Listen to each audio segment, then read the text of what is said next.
and they are the unsung heroes. Much like you are, the first thing I want to do is I want every parent in here that has a child, I want you to pick up your child if they're not already sleeping and just stand up. If you have your children with you, pick up your child and stand up. Now, as long as they're a young child, right? I can't pick up look at this. Look all around the audience. Give them a big hand, will you, please? They are so wonderful. Ladies and gentlemen, these are your future dealers. They are. They're your future dealers. They're our future. I want everybody to stand up. Just go ahead and stand up. I know you may be eating your dessert, but everybody just real quickly stand up. I'm going to do a little exercise with you. Now, we're not going to do it the way I thought we were going to do it because it's so big, but I am going to have you do this. Look at the little group that you have there around your table, whether it's 5 or 10 people. What I want you to do is this, if you will. I want just to look at the little group, and I want you at the count of 3 to point to somebody at your table that you feel is probably the most prone to hoarding money under their mattress. Are you ready? 1, 2, 3, point. There you go. Come on up too, that's all right. All of you dealers, come up here. Every one of you. I want all the dealers on the stage. Come on up, guys. If you have money in your hand standing up, come on the stage. Come on up, come on up. Here you go. I want you to see what you're doing here. You're going to be going through demos. You're going to have an experience for the next 2 days. It's going to just fill you up. Your challenge is very simple. Your challenge is to find those little things that are easy to implement, to go back to your dealership and start to use them. Sure, business has not been the best this year as it's been in the past. Some of you have had good years. In my area, we had the biggest snowfall in 10 years. And we take your hands off of it. As he got really close, he finally saw that there was another hunter there, and he was arguing with his wife. And finally his wife said, listen, I shot it. It's my deer. Take your hands off of it. The hunter threw his hands up, and he looked at the lady and said, okay, lady, whatever. You can have your stupid deer. But can I at least get my saddle off of it first? You see, it's about having the proper target, not just a target. You can be good at what you do, but unless you know what you're shooting at, there's no way in the world you'll ever hit it. If you're allergic to fun, if you're allergic to having fun, or you're allergic to positive attitudes, then this isn't the place for you. And I know that everybody here is not allergic to that. I've seen it. Because you all have done such a wonderful job. I mean, you're here. How many of you are glad to be alive? I am. Every morning I wake up, and you have a choice in life, don't you? To say, good morning, Lord, or good Lord, it's morning, one or the other, right? At my age, I'm glad to be anywhere. She's the epitome of health. And when she started talking about exercise, it made me kind of guilty. See, my idea of exercise is you fill the tub with water, you pull the plug, and you fight the current. That's my idea of exercise. But we are going to have fun today, and I'll tell you why. There's a reason for it.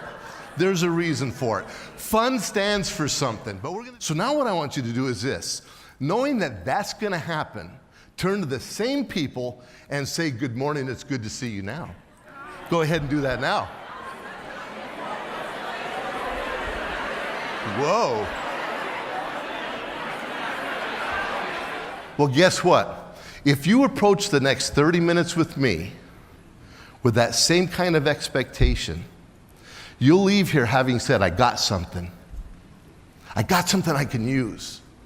I not only got something I can use, I got something with a little bit extra. I got a little extra value there. Because there is. There always is. Because you see, fun stands for feeling unusually nice. Or the goals and expectations of their behavior.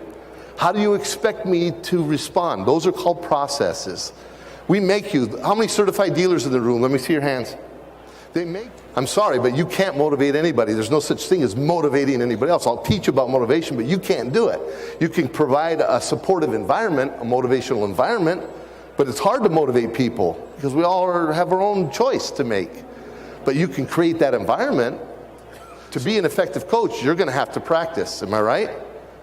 You're going to have to learn something and use it a lot and do it a lot. and you're going to have to be consistent, and you're going to have to create this environment that people want to be coached in. I mean, come on. If a basketball coach is coaching, or a football coach, or a soccer coach, or baseball, I don't care who it is, or what gymnastics, it doesn't matter. They do something well. Say I'm on a basketball team and I make a good shot, and it's in the second quarter, right? Third minute in the second quarter. Does the coach wait till halftime to tell me, good shot? When do they say it? Right away, right? They don't wait. Can you imagine at halftime? Hey, Million, that shot you did at 2 minutes and 22 seconds into the second quarter, awesome. What? I don't remember that. Well, that's the way people are. We forget very easily. I made a lot of shots and I missed a lot of shots. Yeah, but I'll remember that one if I hear it right away. Good. We know what that's like. It's the same thing. It becomes useless to us to a degree. So what we need to do is we need to infuse it in everything we do. Then we'll get into building your business, your partnership with Yamaha, the Yamaha business tools that they have for you, planning for success. If it's a lot of small ideas, write it down. It's like, I mean, I think about that all the time. You think positive and you can track that. You know, attitudes are amazing. They're caught, like we said last night. Now, somebody tell me, what would it mean to you personally? Just scream it out and let me know who's saying it here. What was that? Succeed. Yeah, I mean success. But what is success going to do for you? What's the feeling you get when you're successful? You accomplish what you were out to do. Very good. So you've accomplished it. So now I feel better, right? Oh, yeah. It's a better feeling. Am I having more fun? How many of you want to have more fun in this business? Who doesn't, right? Who doesn't? How many of you want less stress? I mean, I want less stress all the time. We all do. Look at that. 2 hands up, man. I see that one. All you have to do is ask enough information to identify that. And there is nothing wrong with doing this. Here's my notebook. Norman, it sounds to me, based upon what you told me, that what you're really concerned with is with peace of mind.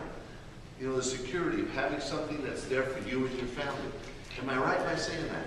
I think you're right. That's a confirming question, isn't it? Good. Then I know that it's important. Now, what else is important? I know you mentioned a little bit about driving. You like the pleasure of driving and the performance of the vehicle. What's more important to you? The safety features of the vehicle or the performance features on a vehicle? Myself, I like the performance, but when I'm at the confident, it's got to be safe. Like I do keep the traffic. Good. So now I know I got to talk to both of those, right? There's nothing wrong with asking those kind of clarifying questions. Right? The 3 things we already know are what? Role model, patience, and now you give me some more. You've had good coaches or good people, influences in your life. What are those other characteristics that we should have? Motivators. Motivators, good, Dad. Very good. Motivators. What else? Being calm. Being calm. Very good. Okay. What else? Big picture. Big picture, being able to see the big picture. That's good. Thank you, Dad. What happens when a kid is, it doesn't matter what sport it is, I don't care if it's gymnastics, swimming, or whichever, and they do a good job. What does the coach do right away? Attaboys. Yeah, praises them. Attaboys or attagirls right away, right? And I'm going to put positive reinforcement. Positive reinforcement. It would be somebody like on the shop floor that's actually working on the vehicle, touching the vehicle, right? Or even a dealer that's selling the vehicle. If you're not directly touching or serving the customer, you're serving someone who is. So everybody makes a huge difference as to the ultimate outcome. Would you agree with that? Yeah. I don't care who you are. Technicians know that better than anybody, that if you don't have the proper tools, sometimes you can't get it done. Well, what are the tools here? We have plenty of these, and they're available, and they're no charge. So all you have to do is order them. And so those are the tools. If you don't have the tools, it doesn't work. Like today's program as an example. They didn't send they sent our boxes to a different place, but they didn't send my markers, so I had to use others. So I'm not writing as much, and I got to be honest with you. That's the reason why I'm not, because when you open these, they smell so bad. This would wake up somebody that's been in a coma. I mean, this is bad, man. Smell that. Want to smell it again? I saw your eyes go like this. So what it is once, isn't it? These things are horrible. You sell tires and other upsell. I mean, that's when, remember, we have 90-some million dollars of opportunity. Then we get into 4 and 5, which is where we get the light repair and some moderate repair, and we have the opportunity to really secure that customer for life. Because even after 4 years, chances are a lot of people then trade their vehicle in, and we have an opportunity to sell again. So when we get to that 4th year, not only is it the engine transmission, but it's the repurchase option. Now, remember I said earlier, we don't only get another repurchase, but we get, what do we get in trade? We get a good used car, a good one. And I guarantee you, customers want to take care of their cars and they get good on trade. You know what's funny is that they don't usually want to until they've been giving nothing for their. You know that as well as I do, especially those of you that have 40 years or more tenure. This business has changed, has it not? More so, the customers have changed. They have become more informed. I'm not going to say educated because sometimes they're not getting the right education. They've become more informed. But a person's perception is their reality.